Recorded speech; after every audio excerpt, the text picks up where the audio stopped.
बहू कहाँ मर गई? अंदर से आवाज़। जिंदा हूँ माँ जी। तो फिर मेरी चाय क्यों नहीं आई अभी तक?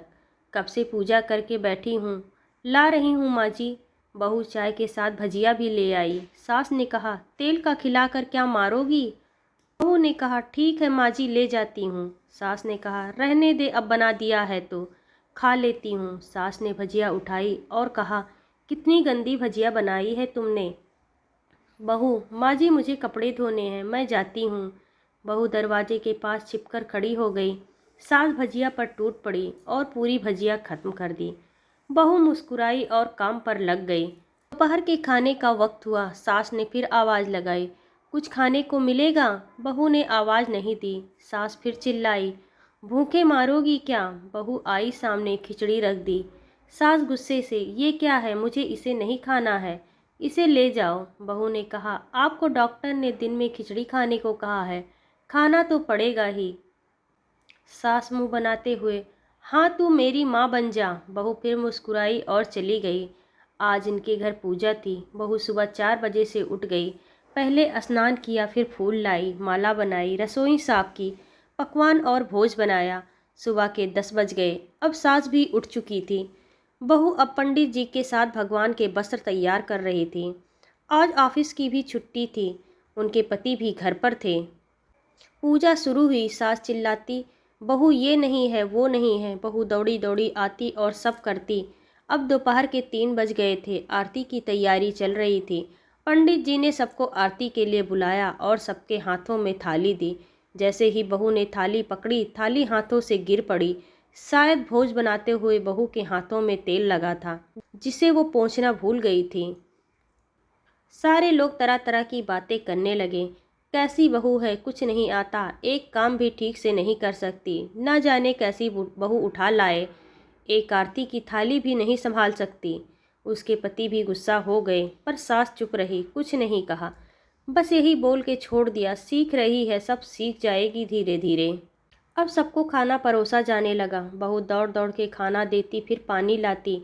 करीब 70-80 लोग हो गए थे। इधर 2 नौकर और बहू अकेली, फिर भी वहाँ सारा काम बहुत ही अच्छे तरीके से करती।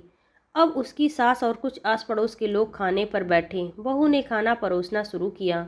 सबको खाना दे दिया गया। जैसे ही पहला निवाला सास ने खाया, तुमने नमक ठीक नहीं डाला क्या? एक काम ठीक से नहीं करती, पता नहीं मेरे बाद कैसे ये घर संभलेगा।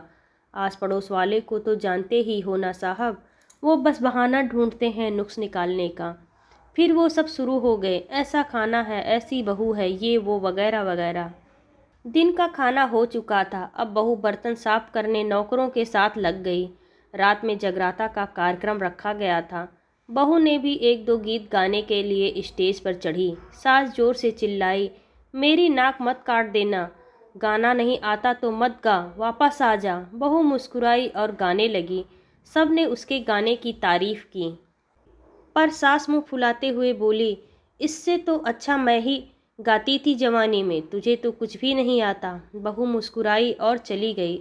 अब रात का खाना खिलाया जा रहा था। उसके पति के ऑफिस के दोस्त साइड साइड में ही ड्रिंक करने लगे। उसका पति चिल्लाता, थोड़ा बर्फ लाओ, तो सास चिल्लाती, यहाँ दाल नहीं है। फिर चिल्लाता, कोल्ड ड्रिंक नहीं है, पापड़ ले आओ। इधर उधर आखिर में उसके पति की शराब गिर पड़ी और उसके एक दोस्त पर और बोतल टूट गई। पति गुस्से में 2 झापड़ अपनी पत्नी को लगाते हुए कहा, जाहिल कहीं की, देख कर नहीं कर सकती, तुझे इतना भी काम नहीं आता। सारे लोग देखने लगे।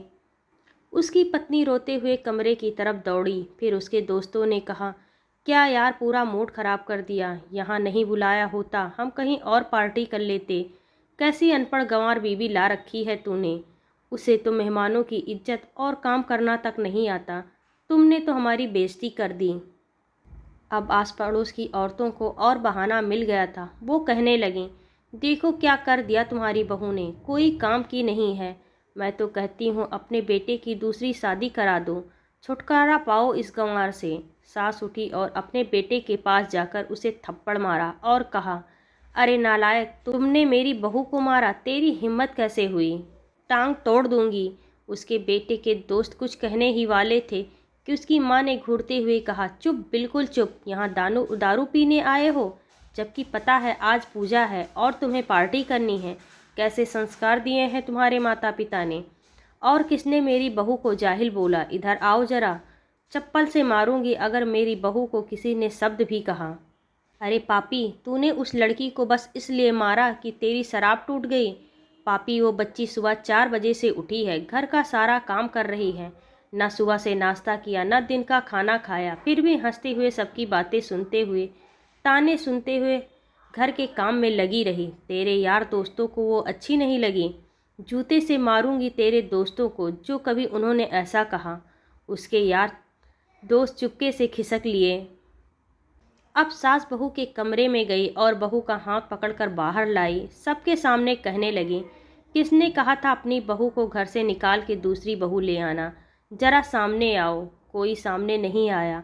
फिर सास ने कहा, अरे तुम जानती भी क्या हो इस लड़की के बारे में? ये मेरी माँ भी है और बेटी भी। माँ इसलिए मुझे गलत काम करने पर डांटती है और बेटी इसलिए कभी कभी मेरे दिल की भावनाएं समझ जाती है। मेरी दिन रात सेवा करती है, मेरे 1000 ताने सुनती है, पर एक शब्द भी गलत नहीं कहती, ना सामने ना पीठ पीछे। और तुम कहते हो दूसरी बहू ले आऊं? याद है ना छुटकी की दादी, अपनी बहू की करतूत? सास ने गुस्से में पड़ोस की महिला को कहा, अभी पिछले हफ्ते ही तुम्हें मियाँ बीबी भूखे छोड़ घूमने चले गए थे। मेरी इसी बहू ने 7 दिनों तक तुम्हारे घर पर खाना पीना, यहाँ तक कि तुम्हारे पैर दबाने चली जाती थी।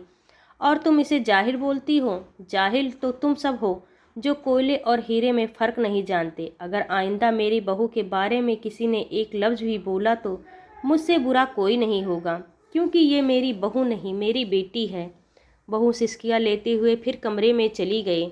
सास ने एक प्लेट उठाई और भोजन परोसा। बहू के कमरे में खुद ले गई। सास को भोजन लाते देखा तो बहू ने कहा, अरे माँ जी, आप क्या कर रही हो, मैं खुद ले लेती। सास ने प्यार से ताना मारते हुए कहा, डर मत, इसमें जहर नहीं है। मार नहीं डालूंगी तुझे। तुझे नई सास चाहिए होगी, पर मुझे अभी भी तू ही मेरे घर की बहू चाहिए। बहू ने अपनी सास को रोते हुए गले से लगा लिया। सास भी रो दी पहली बार और कहा, चल खाना खा ले। फिर मजाक करते हुए कहा, फिर मेरे पैर दबाने चले आना, और ये ख्याल मन में मत लाना कि सास पैर बोलती है। किसी दिन मैं इसका गला दबा दूंगी, क्योंकि कभी मैं भी यही सोचती थी। दोनों खूब हंसने लगीं। अगर आपको मेरी स्टोरी पसंद आए तो मेरे चैनल को प्लीज़ लाइक और सब्सक्राइब ज़रूर करिएगा।